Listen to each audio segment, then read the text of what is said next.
जय हिंद साथियों, मैं पंकज वैष्णव आप सभी का स्वागत करता हूं मिशन ज्ञान के डिफेंस एग्जाम चैनल पर। यूपीएससी के ऑफिशियल कैलेंडर के हिसाब से अपना सीडीएस का जो नेक्स्ट एग्जाम है वो 21 अप्रैल 2024 को शेड्यूल्ड है। मतलब आज के दिन से हम गिने तो मोटे मोटे तौर पर हमारे पास 6 महीने बचते हैं और यदि हम इस सीडीएस एग्जाम को क्रैक करना चाहते हैं तो हमारे पास एक सटीक रणनीति, एक सटीक स्ट्रेटजी होनी चाहिए। तो आज की इस सेशन में हम यही बात करने वाले हैं कि अपने नेक्स्ट सीडीएस एग्जाम के लिए अपनी 6 महीने की स्ट्रेटजी क्या होनी चाहिए। तो शुरुआत करते हैं। देखिए, कोई भी एग्जाम या कोई भी चीज चाहे कितनी ही छोटी हो चाहे कितनी ही बड़ी हो, यदि उसे हम क्रैक करना चाहते हैं, उससे हम पार पाना चाहते हैं, तो सबसे पहला कदम होता है रणनीति बनाना। चाहे वो युद्ध हो, चाहे वो एग्जाम हो, चाहे जीवन का कोई भी आयाम हो, हमारे पास एक रणनीति होनी ही चाहिए। तो पहला काम होता है रणनीति बनाना। तो सीडीएस एग्जाम के लिए जो रणनीति है उसका पहला स्टेप है अपना understand the syllabus. UPSC CDS exam के लिए जो सिलेबस नोटिफाई करती है, जो वेबसाइट पे डालती है, हमें उस ऑफिशियल वेबसाइट पे जाना है, सीडीएस वाले सेक्शन में जाके उसका सिलेबस डाउनलोड करना है और उसका प्रिंट करवाना है। अब प्रिंट मिनिमम आपके पास 2 कॉपी होनी चाहिए। एक तो अपने स्टडी रूम या जहां पर भी आप पढ़ने बैठते हो वहां दीवारों पर चिपका दीजिए और दूसरा अपने पास रखिए। अब इस सिलेबस का करना क्या है? जो सिलेबस होता है वो किसी भी एग्जाम की एक राह होती है कि हमें इस राह पर चलना है। जैसे कि सिलेबस में आप देखोगे तो आपको अलग अलग सब्जेक्ट नजर आएंगे। इंग्लिश सब्जेक्ट नजर आएगा, अब इंग्लिश में भी अलग अलग सेक्शन हमें दिखाई देंगे। फिर आपका जीके में भी अलग, हिस्ट्री, ज्योग्राफी, पॉलिटी, इकोनॉमी, बहुत कुछ नजर आएगा। और फिर आपको मैथ्स वाले सिलेबस में अलग अलग टॉपिक नजर आएंगे। तो यहां से आपको पता चलेगा कि हमें क्या क्या चीजें पढ़नी है और क्या क्या चीजें नहीं पढ़नी है, यानी कि आप कोई भी निर्णय एक गाइडेड तौर पर ले पाओगे। तो पहला अपना जो स्टेप रहेगा वो है सिलेबस। सिलेबस को आप ऑफिशियल वेबसाइट से डाउनलोड कीजिए, डाउनलोड करके उसको प्रिंट करवाइए और उसकी 2 कॉपी प्रिंट करवाइए। एक तो आपको वॉल पे लगानी है, वॉल पे चिपका देना है। तो आप डेली स्तर पर उसको देखोगे तो आपका जो टारगेट है वो फिक्स होता जाएगा कि अच्छा ये चीजें पढ़नी है, ये चीजें पढ़नी है, ये चीजें पढ़नी है। और दूसरी कॉपी जो आपके पास रहेगी, जो चिपकाई हुई नहीं होगी, दूसरी जो कॉपी होगी उसमें आप टिक करते जाइए कि अच्छा मैंने ये पढ़ लिया है, हिस्ट्री का ये टॉपिक खत्म हो गया है, इकोनॉमी का ये टॉपिक खत्म हो गया है, इंग्लिश का ये टॉपिक खत्म हो गया है, आपका मैथ्स का, एलिमेंट्री मैथ्स का ये टॉपिक खत्म हो गया है। तो जैसे जैसे आप टिक करते जाएंगे आपका कॉन्फिडेंस लेवल बढ़ता जाएगा कि अच्छा मैं सही राह पर हूं और जमकर पढ़ाई कर रहा हूं या कर रही हूं। तो पहला है अपना अंडरस्टैंड द सिलेबस। दूसरा जो अपना स्टेप रहेगा वो है इंडिविजुअल सब्जेक्ट का वेटेज जानना कि प्रत्येक सेक्शन का, पर सेक्शन का वेटेज क्या है। जैसे कि हमारे पास 3 सेक्शन है, इंग्लिश, जीके और एलिमेंट्री मैथ्स, और इसमें भी अलग अलग बहुत सारे टॉपिक है। यदि इनके क्वेश्चंस की बात की जाएगी तो इंग्लिश में 120, जीके में 120 और एलिमेंट्री मैथ्स में 100 क्वेश्चन आएंगे। मार्क्स इनके इक्वल रहेंगे, 100 100 मार्क्स, टोटल 300 मार्क्स का अपना ये रिटन एग्जाम होने वाला है। और प्रत्येक सेक्शन के लिए आपको 2 घंटे का समय मिलेगा एग्जाम के लिए। यहां से आपको यह पता चलेगा कि किस हिस्से में मुझे कितनी मेहनत करनी है। हालांकि मार्क्स इक्वल है तो तीनों को ही इक्वल वेटेज देना है, लेकिन जो जीके वाला पेपर है इसमें, इस अकेले पेपर में और 6-7 सब्जेक्ट आ जाते हैं।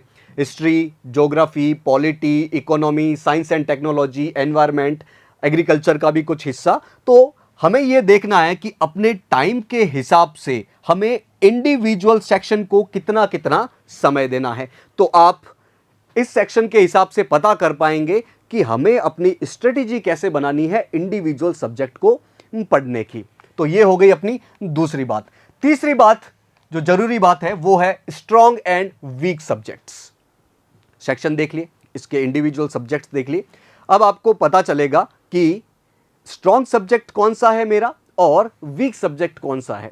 हर स्टूडेंट का कुछ सब्जेक्ट स्ट्रांग होते हैं और कुछ सब्जेक्ट वीक होते हैं। स्ट्रांग मतलब इंटरेस्ट भी ज्यादा आता है और पास्ट का नॉलेज भी ठीक है, और वीक मतलब इंटरेस्ट भी नहीं आता है और पास्ट में इतना अच्छे से पढ़ा भी नहीं है। तो अब क्या करना है, स्ट्रांग सब्जेक्ट को और स्ट्रांग बनाइए, इसकी स्ट्रेंथ बढ़ाइए, इसको और पढ़िए, जो छोटी छोटी चीजें हैं वो भी पढ़िए। अब इसका मतलब ये नहीं है कि आप कुछ सारा कुछ ही पढ़ने लगे और पूरा रिसर्च करने बैठ जाए। इसका मतलब ये है कि जो एग्जाम ओरिएंटेड चीजें हैं, जितना एग्जाम में पूछा जा रहा है उसी को और स्ट्रांग किया जाए। मैं 3 बार पढ़ चुकी हूं या 3 बार पढ़ चुका हूं तो मैं उसे 5 बार पढ़ूं और मजबूत करूं। और दूसरा है वीक सब्जेक्ट। तो क्या वीक सब्जेक्ट को छोड़ दिया जाना चाहिए पूरी तरह से?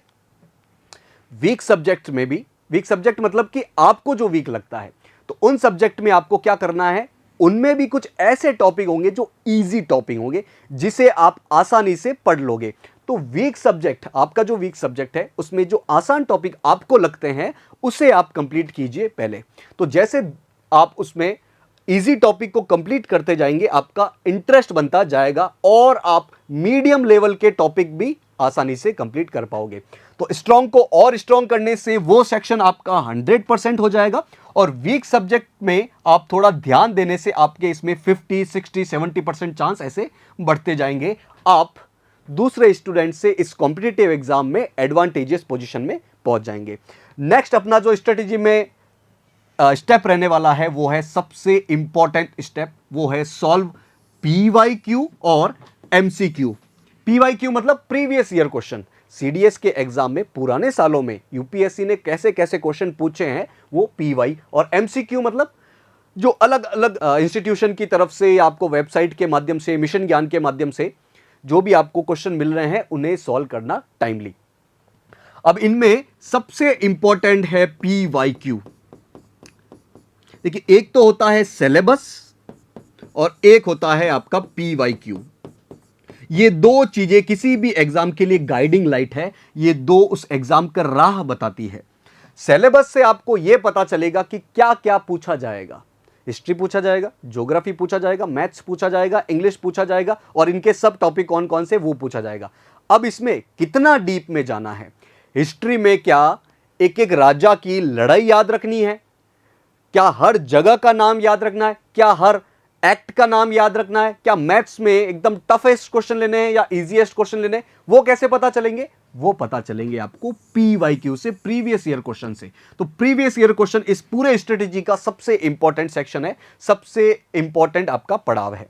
तो पीवाईक्यू आप ऑफिशियल वेबसाइट पे जाइए।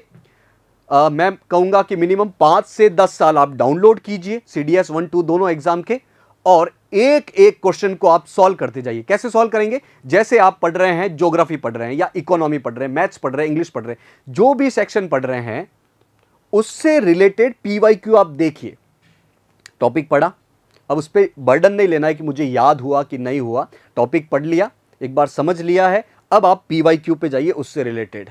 तो आपको पता चलेगा पीवाईक्यू से कि अच्छा, इस सेक्शन में पीवाईक्यू से रिलेटेड इतनी ही बात पूछी गई है, तो मुझे और डीप में उतरना नहीं है और ये फालतू के जो फैक्ट्स है वो भी याद नहीं करने हैं। तो पीवाईक्यू एक गाइडिंग लाइट है इस पूरे एग्जाम के लिए, जो आपको एग्जाम की राह पर रखेगी, आपको इधर उधर नहीं होने देगी, न ज्यादा कमजोर पढ़ने देगी और न ज्यादा रिसर्च मोड में ले जाएगी, आपको टू द पॉइंट रखेगी पीवाईक्यू। अब पीवाईक्यू आप जितनी बार सॉल्व करोगे उतना आपका कॉन्फिडेंस बढ़ता जाएगा रिटर्न एग्जाम क्लियर करने का। फिर आप अपने आप को क्रॉस चेक करने के लिए, रीचेक करने के लिए एमसीक्यू करते जाइए। तो इस पूरे स्ट्रेटेजी में सबसे इंपॉर्टेंट बात है अपनी पीवाईक्यू। नेक्स्ट अपनी जो बात है वो है अपनी टाइम टेबल, या फिर इसे कंसिस्टेंसी के अंतर्गत रखा जाता है। टाइम टेबल मतलब कि आप हर दिन का पहले से तय करके रखिए कि इस दिन हम क्या करने वाले हैं। देखो, 6 महीने की स्ट्रेटेजी में आपको पता होना चाहिए कि इस सप्ताह में क्या करने वाले हैं, दूसरे सप्ताह में क्या करने वाले हैं, दूसरे महीने में, तीसरे महीने में। आपको एकदम माइक्रो लेवल पर आपकी प्लानिंग होनी चाहिए, माइक्रो लेवल पर आपका टाइम टेबल होना चाहिए। अब टाइम टेबल में एक तो आपका जगने का टाइम, वेकिंग अप का टाइम फिक्स होना चाहिए कि इतनी बजे उठना है, और चूंकि डिफेंस एग्जाम है तो यहां पर जल्दी उठना और ज्यादा इंपॉर्टेंट हो जाता है। तो टाइम टेबल में एक बात जरूर इंक्लूड कीजिए, वो है आपका जल्दी उठना। दूसरी बात है, आप कुछ ना कुछ फिजिकल एक्टिविटी जरूर कीजिए।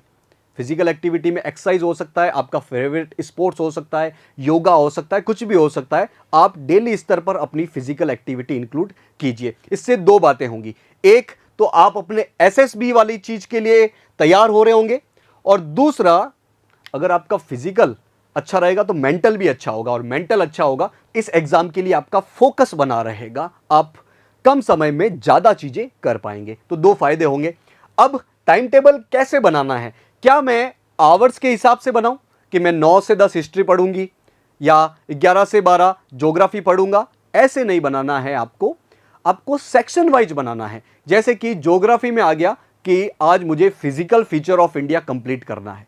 अब चाहे उसमें 2 घंटे लगे, 1 घंटा लगे या 5 घंटे लगे, तो आपको सेक्शन वाइज, सिलेबस वाइज अपना टाइम टेबल बनाना है कि इस दिन ये खत्म होने वाले हैं। पॉलिटी में ये खत्म होने वाला है, मैथ्स में ये खत्म होने वाला है, और इंग्लिश में ये खत्म होने वाला है। अब उसमें पूरे दिन भर में 8 घंटे लगे, 5 घंटे लगे, 11 घंटे लगे, उसके हिसाब से। हालांकि इतना टाइम नहीं लगेगा, लेकिन मेरा कहने का उद्देश्य यह है कि आपको घंटे के हिसाब से नहीं, बल्कि अपने सेक्शन के हिसाब से टाइम टेबल बनाना चाहिए। और जैसे जैसे वो चीजें खत्म होती जाए, क्या करेंगे, आप अपने सिलेबस वाली शीट पे उसे टिक करते जाएंगे, उससे कॉन्फिडेंस बढ़ेगा। इसी टाइम टेबल में मैं इंक्लूड करूंगा कि आपको डेली लेवल पर करंट अफेयर्स जरूर तैयार करना है। करंट अफेयर्स मतलब कोई मैगजीन और डेली स्तर पर न्यूज़पेपर। इसका फायदा यह होगा कि एक तो आपके रिटन एग्जाम में बहुत सारे करंट अफेयर्स रिलेटेड क्वेश्चन आते हैं, तो उसके लिए आप अपने आप को तैयार कर रहे होंगे, और दूसरा एसएसबी के लिए आपको तैयार कर रहे होंगे अपने आप को। करंट अफेयर्स में सबसे इंपॉर्टेंट सीडीएस एग्जाम के लिए या किसी भी डिफेंस एग्जाम के लिए है अपनी डिफेंस मिनिस्ट्री की ऑफिशियल वेबसाइट। डिफेंस मिनिस्ट्री की ऑफिशियल वेबसाइट पे आपको रेगुलर स्तर पर जाना है। वहां पर क्या डेवलपमेंट हो रहे हैं, कौन कौन से नए उपकरण आए हैं, कौन कौन से युद्ध चल रहे हैं, उसमें अलग अलग फोर्सेस का, एयरफोर्स का, नेवी का, आर्मी का क्या क्या रोल हो रहा है, पास्ट में अपने कौन से युद्ध किए हैं, पास्ट हीरोज कौन से हैं अलग अलग सर्विसेज के, वो आपको जानकारी अपने आप को अपडेट करते रहना है। जो कैंडिडेट करंट अफेयर्स में बहुत मजबूत होगा वो अलग से दिखाई देगा, एग्जाम के दौरान भी और आपके एसएसबी के दौरान भी। तो 5 इंपॉर्टेंट चीजें कौन कौन सी?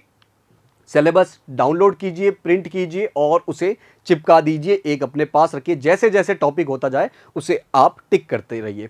दूसरा, आपको इस एग्जाम का पैटर्न जानना बहुत जरूरी है। पैटर्न और सिलेबस याद होने चाहिए कि कौन कौन से सेक्शन पूछे जाएंगे और किसका कितना वेटेज रहने वाला है, कितने क्वेश्चन आने वाले हैं, कितना टाइम मिलने वाला है। तीसरी इंपॉर्टेंट बात है अपनी स्ट्रांग और वीक सब्जेक्ट जानने, कि मेरा स्ट्रांग सब्जेक्ट कौन सा है, मेरा इंटरेस्टिंग सब्जेक्ट कौन सा है, उसे और स्ट्रांग करना है, टू द पॉइंट करना है, और जो वीक सब्जेक्ट है उसको इजी से लेके धीरे धीरे मीडियम की तरफ और फिर धीरे धीरे टफ की तरफ आगे बढ़ना है, एक बैलेंस क्रिएट करना है।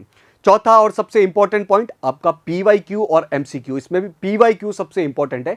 पीवाईक्यू से आपको पता चलेगा कि कितनी डेप्थ में पढ़ना है, क्या सब कुछ ही रट मारना है या सब कुछ ही याद कर लेना है, सब कुछ ही पढ़ लेना है, नहीं। पीवाईक्यू बताएगा आपको कि आपको किस लाइन पे रहना है। और पांचवी और सबसे जरूरी बात आपकी टाइम टेबल और कंसिस्टेंसी। आपको इस पूरे 6 महीने के दौरान कंसिस्टेंसी बनाए रखनी है, अपना टाइम टेबल बनाना है। और टाइम टेबल मैंने बताया आवर्स के हिसाब से, घंटों के हिसाब से नहीं बनाना है, बल्कि सेक्शन के हिसाब से, सिलेबस के अकॉर्डिंग बनाना है। और इसमें भी रोल रहता है आपके एक तो फिजिकल एक्टिविटी का और एक करंट अफेयर्स का, जो कि आपके इस रिटन एग्जाम के साथ साथ एसएसबी में भी बहुत ज्यादा रोल निभाने वाला है।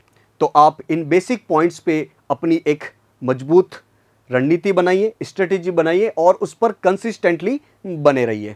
मिशन ज्ञान पूरी जर्नी में आपके साथ बना रहेगा।